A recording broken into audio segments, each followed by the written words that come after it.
2023 नंतर हे प्रमाणपत्र मोठ्या प्रमाणामध्ये ओबीसी प्रमाणपत्र मराठा समाजाच्या लोकांना देण्यात आलं आहे. कारण सामाजिक न्याय राज्यमंत्री म्हणून हे सगळं जे सुरू आहे राज्यामध्ये मराठा वर्सेस ओबीसी, याकडे तुम्ही कसं बघता? आता ओबीसी हा माझ्या मंत्रालयाचा विषय आहे. म्हणजे ओबीसी असेल किंवा माझ्या मंत्रालयाच्या अंतर्गत शेड्यूल कास्ट आहे, DNT आहेत, ओबीसी आहेत. तर या जातीमधल्या लोकांचं प्रोटेक्शन करण्याची जबाबदारी माझ्या मंत्रालयाची आहे. त्यामुळं सरसकट मराठ्यांना ओबीसी सर्टिफिकेट देता येणार नाही. पण विदर्भातले जे मराठा कुणबी आहे त्यांचं सुरुवातीपासून यादीमध्ये कुणबी आलेलं आहे, तर ते ऑलरेडी ओबीसी यादीमध्ये आहेतच. कोकणामधले जे कुणबी मराठा आहेत ते ओबीसीमध्ये आहेतच आहेत. परंतु सर्व मराठ्यांना ओबीसी म्हणा असं अजिबात म्हणता येणार नाही आहे.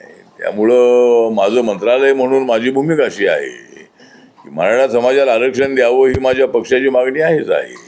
मंत्री म्हणून माझं म्हणणं असं आहे की गरीब मराठ्यांना न्याय मिळाला पाहिजे आणि या 10% मधून त्याला न्याय मिळू शकतो. पण आता आम्हाला आमची अडचण अशी आहे की एकट्या मराठा समाजाचा आम्हाला विचार करता येणार नाही. तर सगळे क्षत्रिय जे आहेत देशामध्ये, कुठे राजपूत आहेत, पटेल आहेत, रेड्डी आहेत, हे जे सगळे क्षत्रिय कम्युनिटी जी आहे, तर या क्षत्रिय कम्युनिटीला आरक्षण देण्याच्या संबंधामध्ये वेगळा विचार करावा लागेल. त्यामुळं मला असं वाटतं की सगळ्या मराठ्यांना ओबीसी म्हणून सर्टिफिकेट देता येणार नाही.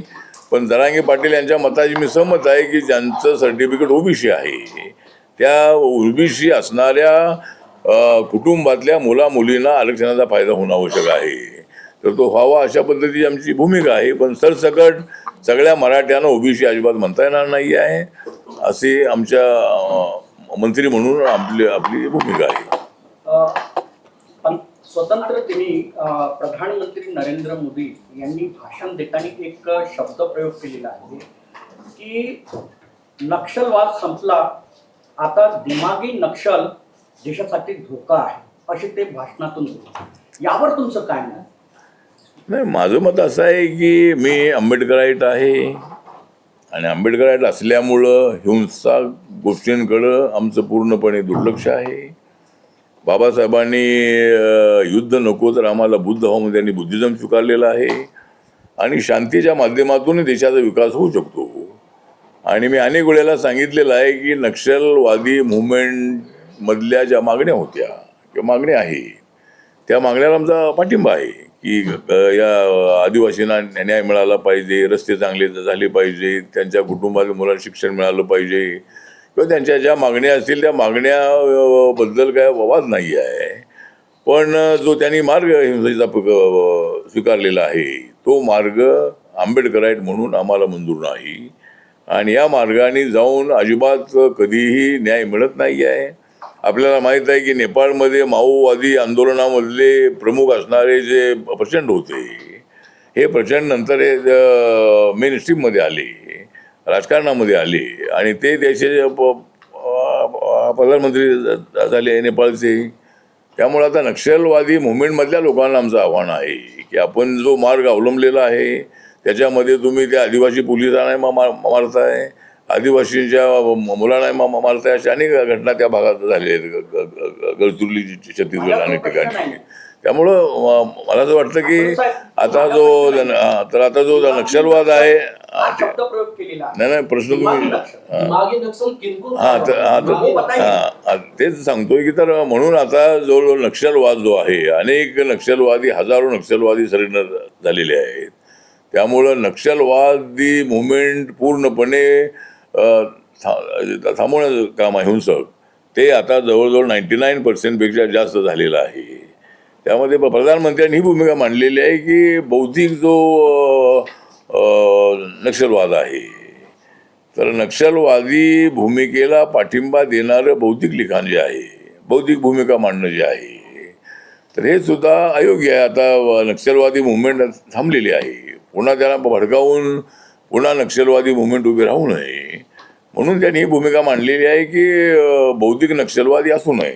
म्हणजे लिखाण जे आपलं आहे ते लिखाण विद्रोही असावं. म्हणजे जंतर मंतरवर जे तरुणांनी आंदोलन केलं, अभिजित दिपकेंच्या नेतृत्वामध्ये तरुण रस्त्यावर उतरले, तर यावर तर तो म्हणजे या तरुणांवर तर त्यांनी ताशेरे ओढले नाही. नाही, त्यांच्यावर ताशेरे ओढलेले नाही आहे. त्यांच्या तरुणांना त्या ठिकाणी उलट आमचं सरकार आता हे जे आहे, आता सरकारने त्यांना 25 दिवस त्या ठिकाणी शांततेने बसू दिलं. पूर्णपणे सहकार्य त्यांना केलेलं आंदोलनकर्त्यांना. पोलीस बंदोबस्त त्या ठिकाणी होता. त्यानंतर आपल्याला माहीत आहे की शेतकऱ्यांचं आंदोलन होतं, ते 1.5 वर्ष त्या ठिकाणी होतं. त्या शांततेने आंदोलन त्या ठिकाणी झालं होतं.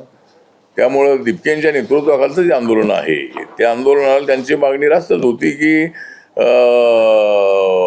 आपल्या नीट एक्झाममध्ये पेपर लीक झालेलं असल्यामुळं अनेक मुलांनी आत्महत्या केलेली आहे, मुलींनी आत्महत्या केलेली आहे. आणि अशा पद्धतीचं पेपर लीक प्रकरण अत्यंत गंभीर आहे. सरकारचा काय त्याला पाठिंबा असण्याचा विषय नाही आहे. त्यामुळं अशा पद्धतीचं पेपर लीकमध्ये ज्यांची नावं आलेली आहेत त्या सर्वांना पकडण्यात आलेलं आहे. आणि आमच्या सरकारने कायदाही केलेला आहे, त्यांना 10 वर्षाची शिक्षा देण्याचा कायदाही केलेला आहे.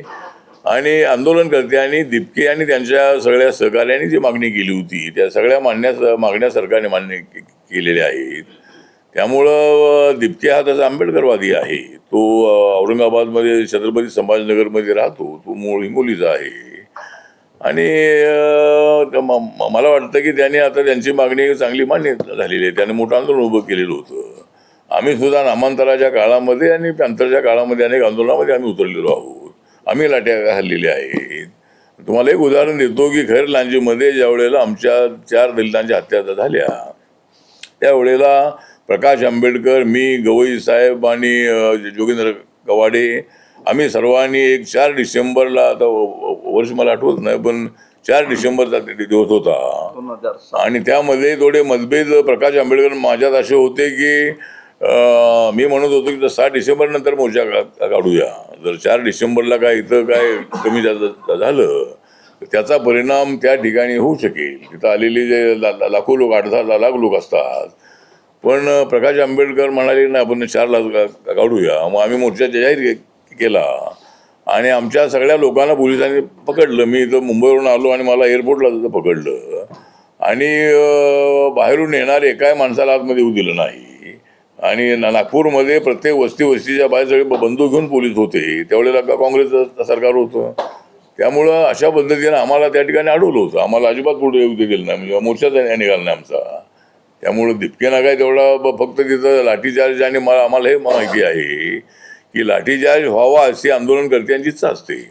काही वेळेला आंदोलन रिपब्लिकन पार्टी ऑफ इंडिया